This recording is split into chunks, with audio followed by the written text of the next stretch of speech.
আছে, কৃষ্ণনগর, হুগলি, দুর্গাপুরের মতো গভর্নমেন্ট কলেজ আছে, কিন্তু 34টা কলেজের মধ্যে মুড়াগাছা, কালনা এক গভর্নমেন্ট কলেজ এখন এ গ্রেড স্বীকৃতি পেয়েছে, একটা মাত্র কলেজ, তার নাম মুড়াগাছা।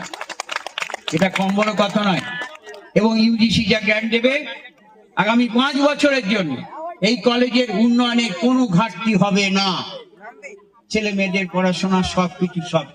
এটা আমি দেখলাম উৎসাহিত করতে হবে।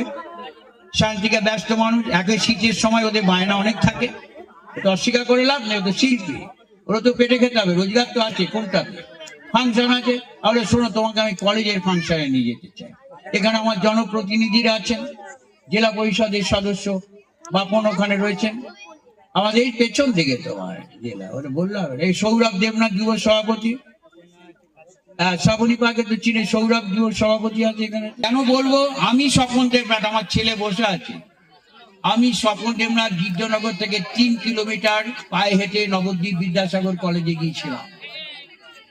এখন কিন্তু সাইকেলটা আছে, হাঁটি না। তখন পড়বার জন্য মায়েদের মেয়েদের অসুবিধে ছিল, এখন কিন্তু কন্যাশ্রীর 25,000 টাকা আছে। হাঁটি না বলো, হাঁটি না বলো। আমার যখন ক্লাস 11-এ পড়ি তখন ফোন কিনবো কি, কলম কেনার, খাতা কেনার পয়সা নেই।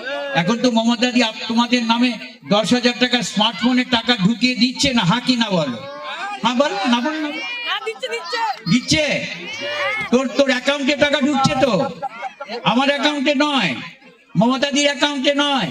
প্রত্যেক ছাত্রছাত্রী একাদশ দ্বাদশ শ্রেণীতে তাদের পড়াশোনার মান উন্নয়নের জন্য, এখন জানার জন্য, স্মার্টফোনের জন্য মমতাদি 10,000 করে টাকা দিচ্ছেন, যেটা বলে তরুণের স্বপ্ন, এটাই সময়। তাই তো স্যার, আমরা কলেজের সময় আপনারা তো পাবেন, আমরা, আপনি পেয়েছিলেন পাননি, আমি পেয়েছিলাম পাইনি।